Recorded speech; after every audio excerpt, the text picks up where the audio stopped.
नमस्कार प्रिय विद्यार्थी मित्रांनो, आजच्या तासिकेमध्ये आपण शिकूया उदाहरण क्रमांक 13, युनिट क्रमांक 1 वरील उदाहरण क्रमांक 13 शिकूया। मी तुम्हाला उदाहरण पीडीएफच्या स्वरूपात ग्रुपवर पाठविलेला आहे, तो बघून घ्या तुम्ही आणि डोळ्यासमोर ठेवा। तरीसुद्धा मी एकदा वाचन करते उदाहरणाचं, जेणेकरून तुम्हाला समजणे योग्य होईल। Following information is given for the ending 31st March 2007. Material purchase on 1st June 2006 rupees 5 lakh. Next point, material purchase on 15th September 2006 rupees 3,85,000. Next point, material purchased on 15th December 2006 rupees 3,29,000. Next point, material purchased 10th January 2007 rupees 10,000. Next point, stock of the material on 1st April 2006 rupees 1,10,000. Next point, stock of material on 31st March 2007 rupees 65,000. Next point, octroi on purchase rupees 10,000. Next point, direct wages per unit 3 rupees. Next point, direct expenses per unit rupees 1. Next point, stock of finished goods on 1st April 2006 42,000 units. हे बघा, याच्यात तुम्हाला तारीख दिलेली आहे 1 April आणि 31 मार्च। तर 1 April 2006 आणि 31 मार्च 2007। तर 1 एप्रिल 2006 ही जी तारीख आहे ही ओपनिंगची तारीख आहे आणि 31 मार्च 2007 ही जी आहे ही क्लोजिंगची तारीख आहे। तर या उदाहरणात तुम्हाला अशा प्रकारे 2 तारखा दिलेल्या आहेत। त्याच्यापैकी बघा 10 point, stock of finished goods on 1st April 2006 42,000 units. तुम्हाला ओपनिंग स्टॉक ऑफ फिनिश्ड गुड्सचे 42,000 युनिट्स दिलेले आहेत, त्याची रक्कम दिलेली नाही आहे। Next point, stock of finished goods on 31st March 2007।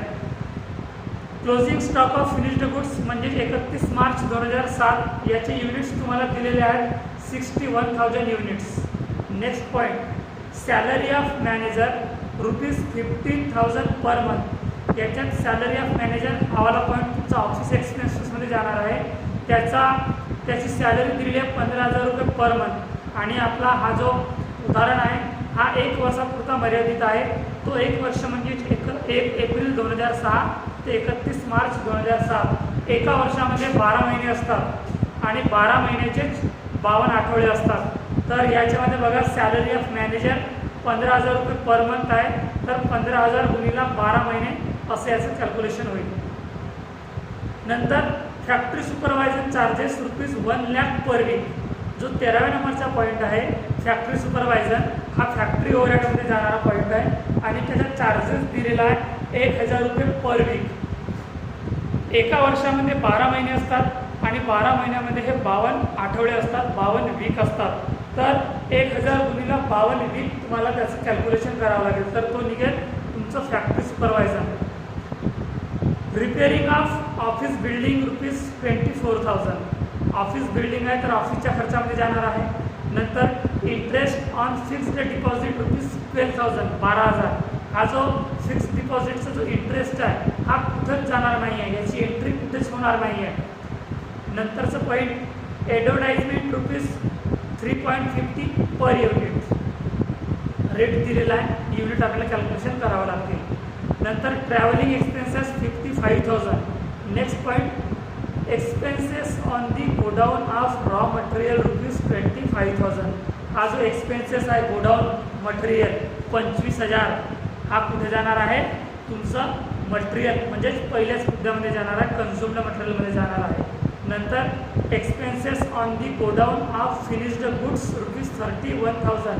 हा जो expenses on the godown finished goods हा जो पॉईंट आहे हा तुमचा सेलिंग अँड डिस्ट्रीब्युशनमध्ये जाणारा पॉईंट आहे. नंतर 20व्या नंबरचा पॉईंट आहे प्रोडक्शन 60,000 युनिट्स. तुम्हाला प्रोडक्शनचे युनिट्स 60,000 दिलेले आहेत. आणि शेवटचा पॉईंट्स म्हणजे प्रॉफिट 20% ऑन सेलिंग प्राईस. तर विद्यार्थ्यांना तुम्हाला उदाहरण समजलं असेल कारण उदाहरण तुम्हाला समजून सुद्धा सांगितलं आहे कोणती एंट्री कुठे जाणार आहे, कोणती ओपनिंग तारीख आहे आणि कोणती क्लोजिंग तारीख आहे हे तुमच्या लक्षात आलेलं आहे. तर आता आपण याचं सॉल्युशन करूया, कॅल्क्युलेशन करूया.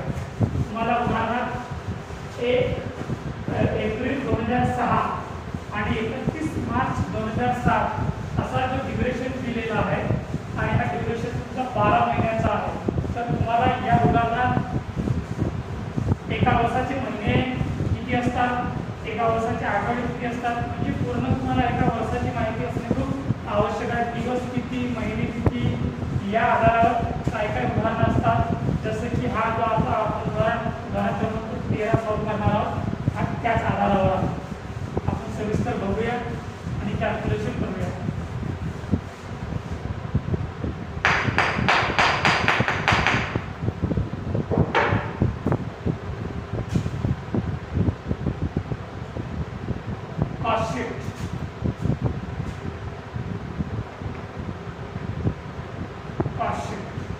तुम्हाला प्रोडक्शनचे युनिट्स दिलेले आहेत. तर प्रोडक्शनचे युनिट्स तुम्हाला लिहावं लागेल. प्रोडक्शन युनिट 60,000 आणि पिरियड किती आहे 1 इयर.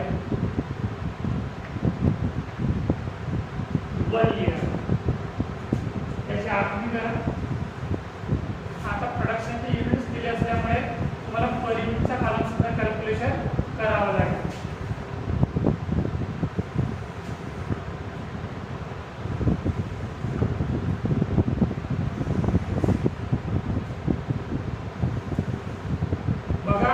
व्हिडिओ सुरू असताना ब्लॅकबोर्डवरचं क्लिअर दिसणार नाहीये. ही जी बाजू आहे किंवा ही बाजू आहे याच्यावरचं क्लिअर दिसणार नाहीये.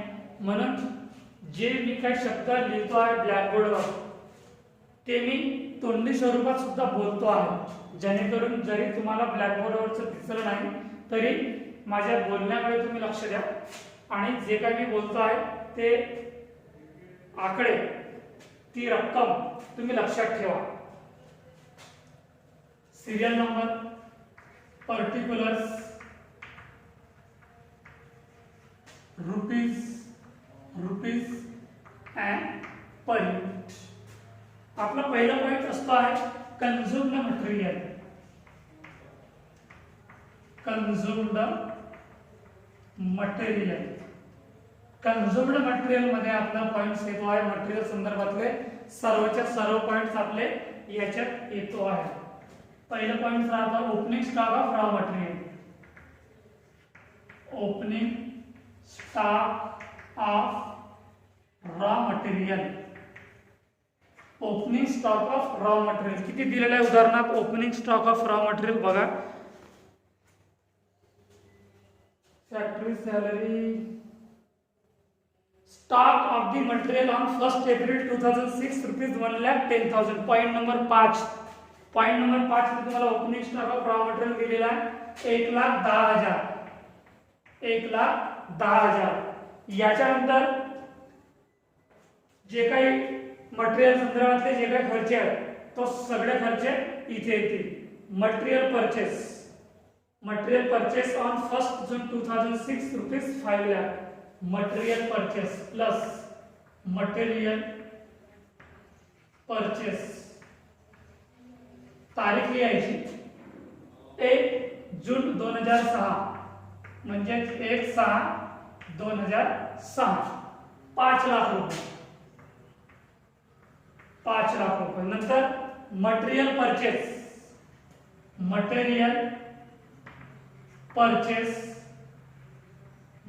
परचेस तारीख लिहायची 15 सप्टेंबर 2006 म्हणजेच 15/9/2006.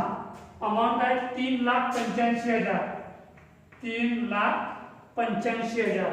नंतर मटेरियल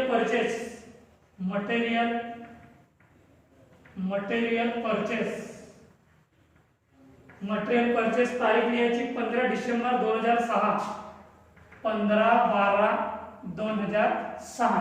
त्याची रक्कम आहे 3,29,000, 3,29,000. नंतर मटेरियल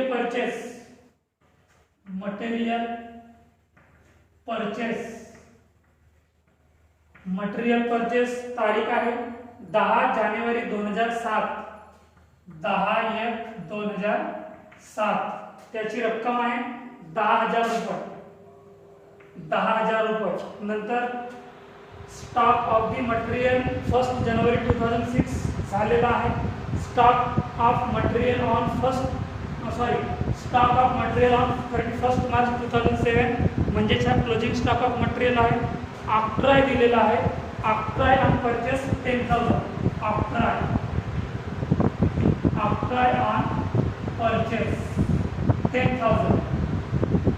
आफ्ट्राय ऑन परचेस 10,000. नंतर अजून मटेरियल संदर्भात काही दिलेलं आहे का? Octroi on purchase 10,000.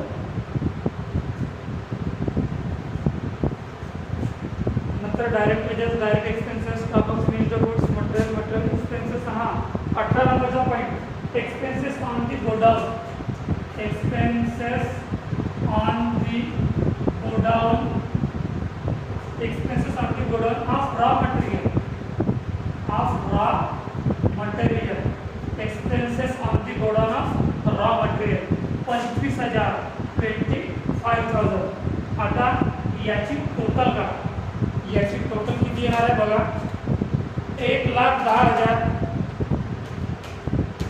1,10,000 plus 5 lakh plus 3,85,000 plus 3,29,000 plus 10,000 plus 10,000 आणि 25,000 किती निघालेला आहे? 13,69,000. तर हा जो 13,69,000 आहे तर हा फायनल कॉलम मध्ये जाणार आहे. 13,69,000. 13,69,000 याच्यामधून तुम्हाला मायनस करायचं आहे less. Minus closing stock of raw material. किती दिलेला आहे closing stock of raw material? Point number 6. Stock of material on 31 March 2007 ₹65,000.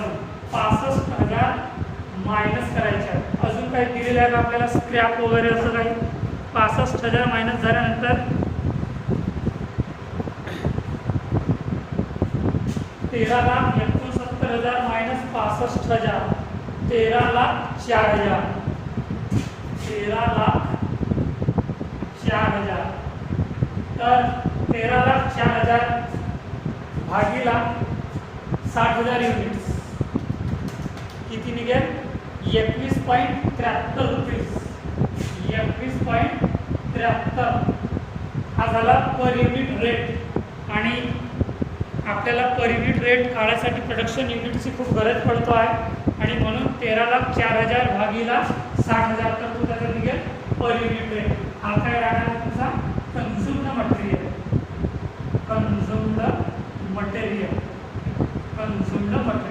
आता याच्यामध्ये प्लस होणार आहे डायरेक्ट एक्सपेन्सेस, डायरेक्ट वेजेस. हे सर्व प्रकारचे जे डायरेक्ट आहेत, प्रत्यक्ष खर्च, प्रत्यक्ष मजुरी, हे सगळे प्रकारचे इथे डायरेक्ट प्लस होतील. 8व्या नंबरचा पॉईंटचा आहे direct wedges per unit 3 rupees. Direct wedges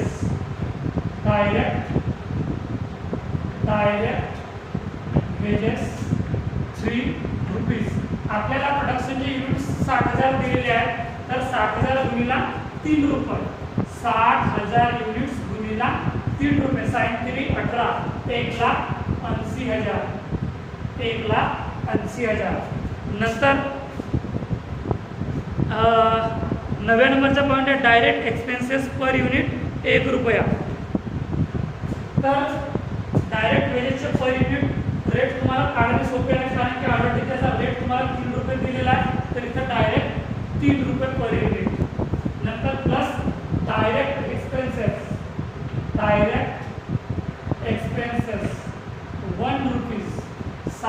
60,000 units गुणिला 1 रुपया, तर किती रक्कम येणार आहे? 60,000 रुपये आणि पर युनिटच्या कालामध्ये 1 रुपया.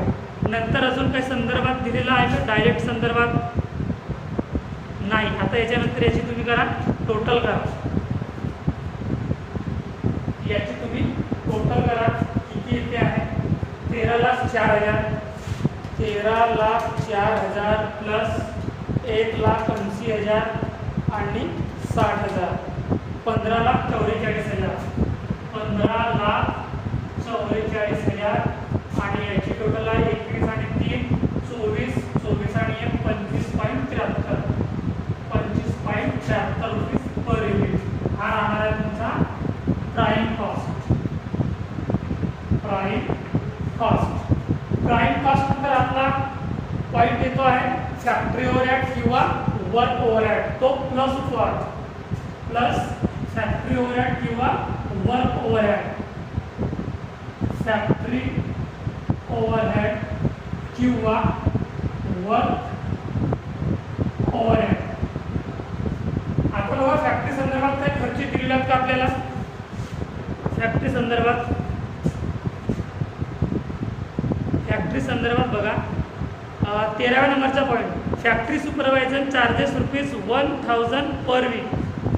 Factory supervisor charges, factory supervisor charges. Factory supervisor charges दिलेले आहेत तुम्हाला 1,000 रुपये पर वीक. 1,000 गुणिला 52 वीक. बघा 52 वीक कसे आले आहेत की आपल्या एका वर्षामध्ये 52 आठवडे म्हणजे 52 हफ्ते आपण म्हणतो त्याला 52 वीक म्हणतो आहे. ते 52 वीक आहेत, कारण याच्यात तुम्हाला दिलेला आहे पर वीक विचारलेला आहे, म्हणून तुम्हाला एका वर्षाची वीक काढावं लागेल आणि ती कॅल्क्युलेशन करावं लागेल. तर 1,000 गुणिला 52 वीक याची रक्कम येणार आहे 52,000. 52,000. अजून काही दिलेलं आहे का या संदर्भात?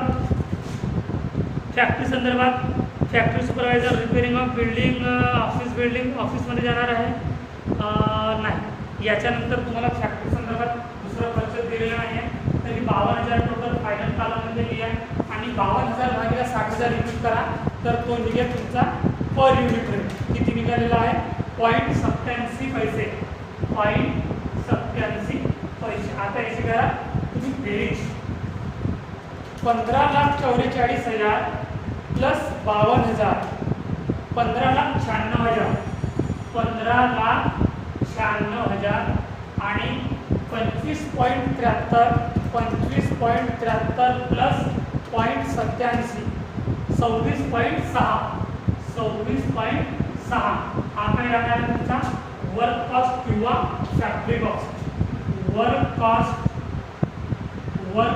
किंवा फॅक्टरी कॉस्ट. वर्क कॉस्ट किंवा फॅक्टरी कॉस्ट. याच्यानंतर आपला मुद्दा येतो आहे, पॉईंट येतो आहे प्लस ऑफिस ओव्हरहेड किंवा office on cost. Office overhead. Office overhead. Office ओव्हरहेडमध्ये बघा काय काय खर्च दिलेले आहेत आपल्याला. Stock of finished goods, stock of finished goods opening दिलेला आहे, क्लोजिंग दिलेला आहे. Salary of manager, salary of manager 15 नंबरचा पॉईंट, सॉरी 12 नंबरचा point. Salary of manager, salary of manager, salary of manager 15,000 रुपये पर मंथ दिलेला आहे. तर 15,000 गुणिला 12 महिने. आपला जो उदाहरण आहे याचा ड्युरेशन दिलेला आहे 1 वर्षाचा आणि एका वर्षात हे 12 महिने असतात. आणि म्हणून आपल्याला इथे विचारलेला आहे salary manager, salary of office 15,000 रुपये त्याला एका महिन्याची भेटतो आहे. तर एका वर्षाचे किती होतील? 15,000 गुणिला 12, 15,000 गुणिला 12 1,80,000, 1,80,000, 1,80,000 भागीला 60,000, 1,80,000 भागीला 60,000 युनिट्स. तर त्याचा रेट निघेल 3 रुपये पर युनिट. 3 रुपये per unit.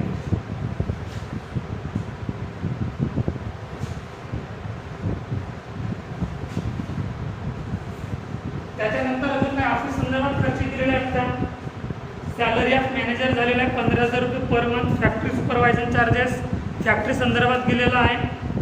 Repairing of office building 24,000. Repairing of office building,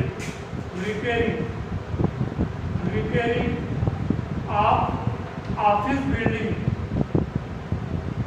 office building 24,000 रुपये.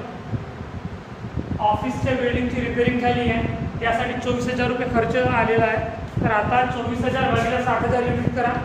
24,000 भागीला 60,000 0.40 पैसे, 0.40 पैसे किंवा 0.4 लिहिले तरी चालेल. याच्यानंतर ऑफिस संदर्भातले खर्च सगळे संपलेले आहेत. आता याची टोटल करा. किती आहे? 15,96,000. 15,96,000 प्लस 1,80,000 17,76,000. 17,76,000 आणि पर युनिट टोटल आहे 26.6 प्लस 3 प्लस 4 प्लस 0.4 30 रुपये पर युनिट निघालेला आहे. तर हा काय झाला तुमचा कास्ट ऑफ प्रोडक्शन किंवा office cost. Cost of production, cost of production किंवा office cost, cost of production किंवा ऑफिस कॉस्ट. याच्यानंतर प्लस होत आहे plus opening stock of finished goods.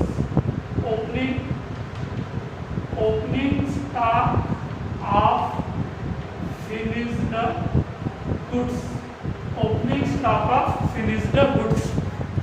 काय दिलेलं आहे opening stock of finished goods संदर्भात? Stock of finished goods on 1 April 2006 42,000 units. 42,000 units तुम्हाला या उदाहरणात दिलेले आहेत. ते म्हणजे ओपनिंग स्टॉक ऑफ फिनिश्ड गुड्सचे, ओपनिंग स्टॉक ऑफ फिनिश्ड गुड्सचे तुम्हाला दिलेले आहेत 42,000 युनिट्स.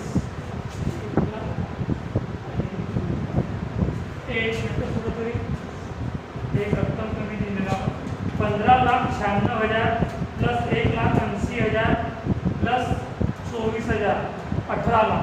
इथे एक मिस्टेक झालेला होता. मी 24,000 याच्यात प्लसच नव्हतं केलं आहे. 18 लाख त्याचा पर युनिट रेट तुम्हाला दिलेला आहे 30 रुपये. आता आपल्याला काढायचं आहे opening stock of finished goods. त्याचे युनिट्स तुम्हाला 42,000 दिलेले आहेत. तर आता याचा रेट कसा काढावा लागेल? कालच्या उदाहरणात म्हणजे उदाहरण क्रमांक 11 या पद्धतीने आपण शिकलेले आहोत. त्या पद्धतीने बघा 18 लाख भागीला ओपनिंग स्टॉक ऑफ फिनिश्ड गुड्सचे युनिट्स किती आहे? 42,000. याचा रेट किती निघेल?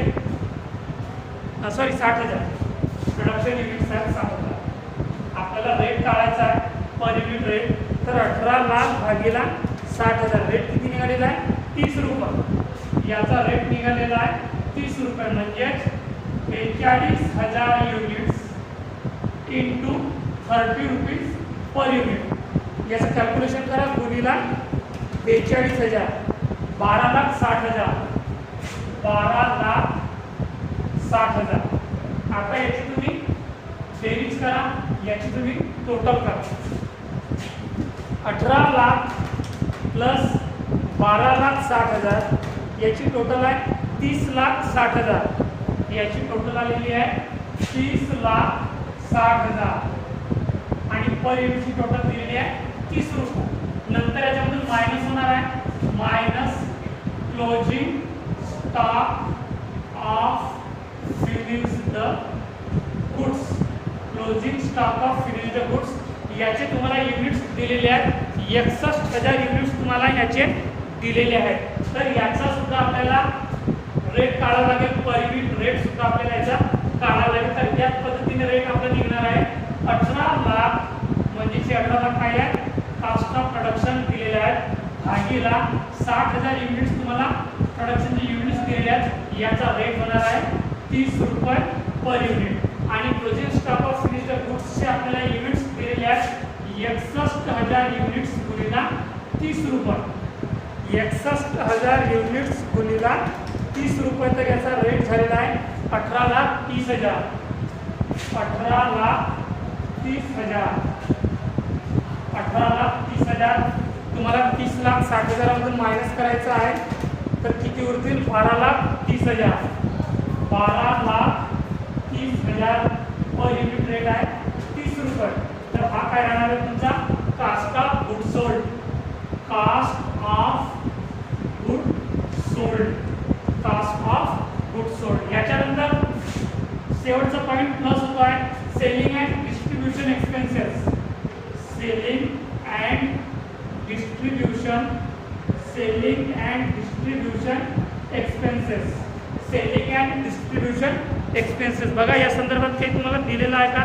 सेलिंग संदर्भात सॅलरी ऑफ मॅनेजर झालेलं आहे, फॅक्टरी सुपरवायझर झालेलं आहे, repairing of building, office building झालेलं आहे, इंटरेस्ट ऑन फिक्स्ड डिपॉझिट हा कुठे जाणार नाही आहे. Advertisement ₹3.50 per unit. तुम्हाला ॲडव्हर्टाइजमेंट दिलेलं आहे. Advertisement ADVERTISEME. ॲडव्हर्टाइजमेंट ₹3.50. तर याचा आपल्याला कोणते युनिट्स घ्यायचे आहेत? बघा युनिट्स आपल्याला कॅल्क्युलेशन करावं लागतील. Opening stock of finished goods. Opening units plus production units minus closing units. Opening stock of finished गुड्सचे युनिट्स घ्यायचे आहेत, त्याच्यात प्लस प्रोडक्शनचे युनिट्स आपल्याला प्लस करायचे आहेत आणि त्याच्यामधून मायनस आपल्याला क्लोजिंग स्टॉक ऑफ फिनिश्ड गुड्सचे युनिट्स आपल्याला मायनस करायचे आहेत. तर ओपनिंग स्टॉक ऑफ फिनिश्ड गुड्सचे युनिट्स किती आहेत? 42,000 प्लस प्रोडक्शनचे युनिट्स किती आहेत? 60,000 आणि minus closing stock of finished गुड्सचे युनिट्स किती आहेत? 61,000. तर आता याची टोटल करा. 42,000 प्लस 60,000 1,02,000 मायनस 61,000 तर किती होतील? 41,000. किती होतील? 41,000. तर 41,000 युनिट्स गुणिला ₹3.50. याचं कॅल्क्युलेशन करा. 41,000 गुणिला ₹3.50 तर 1,43,500. 1,43,500 रुपये. 1,43,500 रुपये. याच्यानंतर ॲडव्हर्टाइजमेंट झाला. Travelling expenses 55,000. Travelling expenses. प्रवास खर्च तुम्हाला दिलेला आहे 55,000. 55,000 प्रवास खर्च म्हणजे ट्रॅव्हलिंग एक्सपेन्सेस 55,000. नंतर expenses on the godown of raw material आपलं पॉईंट झालेलं आहे. नेक्स्ट 19 नंबरचा point expenses on the godown of finished goods. Expenses on the godown. Expenses on the godown. Expenses on the godown किती दिलेलं आहे? 31,000. 31,000. अजून काय खर्च दिलेले आहेत का? नाही. 20 नंबरचा पॉईंट प्रोडक्शन आहे आणि शेवटचा पॉईंट तुम्हाला दिलेला आहे प्रॉफिट 20% दिलेला आहे. तर आता याची टोटल करा. 1,43,500. 1,43,500 प्लस 55,000 आणि 31,000 किती आलेला आहे? 2,29,500. 2,29,500. 2,29,500 भागिला 60,000 प्रोडक्शन युनिट्स. त्याचा रेट दिलेला आहे 3.83 रुपये. 3.83 रुपये. आता याची तुम्ही बेरीज करा. याची टोटल करा. किती आहे? 12,30,000 प्लस 2,29,500. 14,59,500. 14,59,500 आणि 33.83. 33.83 हा काय राहणार आहे तुमचा टोटल कॉस्ट. Total cost. नंतर प्रॉफिट. नंतर आपल्याला प्रॉफिट काढायचं आहे. Profit 20% on selling price. Selling price 20% आपल्याला प्रॉफिट काढायचा आहे. तर तो आपल्याला 20% प्रॉफिट टोटल कॉस्टवर निघणार आहे 14,59,500 गुणिला 20% भागिला 80. ते 80 कुठून आले आहेत? आपल्याला मी याच्या आधी उदाहरणात तुम्हाला सांगितलं आहे की प्रॉफिटचा जो काही रेट तुम्हाला दिलेला आहे तो 100% मधून मायनस करायचा आहे आणि मायनस झालेली रक्कम किंवा मायनस झालेला पर्सेंटेज तो तुम्हाला इथे घ्यायचा आहे. तर 59,500 गुणिला 20% भागिला 80% म्हणजेच 3,64,875.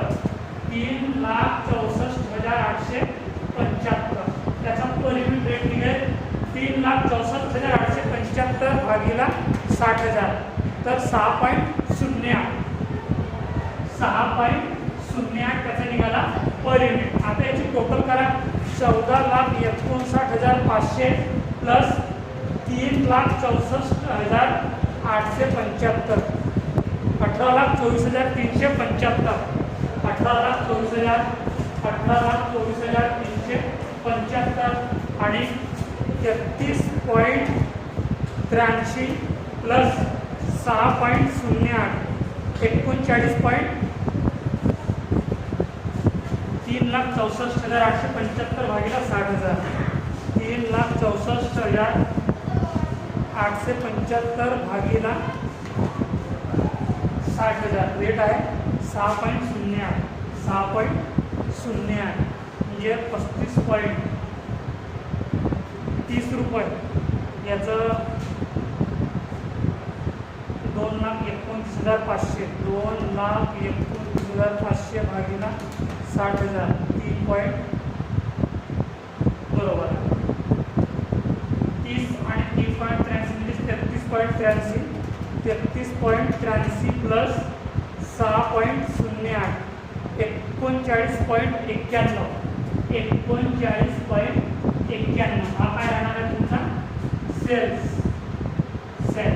हा उदाहरण इथे संपलेला आहे. त्यामध्ये तर खूप चांगल्या प्रकारच्या उदाहरण आपण शिकलेले आहोत. हा जो उदाहरण तुम्हाला आठवतो आहे आणि आपण शिकलो आहे. तर याच्यात नवीन शिकण्यासारखी गोष्ट म्हणजे तुम्हाला हे जे काही तुम्हाला ओपनिंग क्लोजिंग डेट वाईज जो काही मटेरियल दिलेला आहे, मटेरियल परचेस दिलेला आहे, हे या उदाहरणात शिकण्यासारखे मुद्दे आहेत. आणि आपण मुद्दाम हा पॉईंट यासाठी हा उदाहरण यासाठी आपण शिकलेले आहोत कारण की जर परीक्षेने तुम्हाला विचारलं तर अशा प्रकारचे जर मुद्दे तुम्हाला विचारलं तर ते कशा प्रकारे सॉल्व्ह करावं लागेल, कशा पद्धतीने सॉल्व्ह केले जातील तर या उदाहरणातून ते स्पष्ट होत आहे. तर हा उदाहरण आपल्या इथं संपलेला आहे विद्यार्थ्यांना. आपण पुढचं उदाहरण पुढच्या व्हिडिओमध्ये घेऊया आणि इथेच विश्रांती घेऊया. धन्यवाद.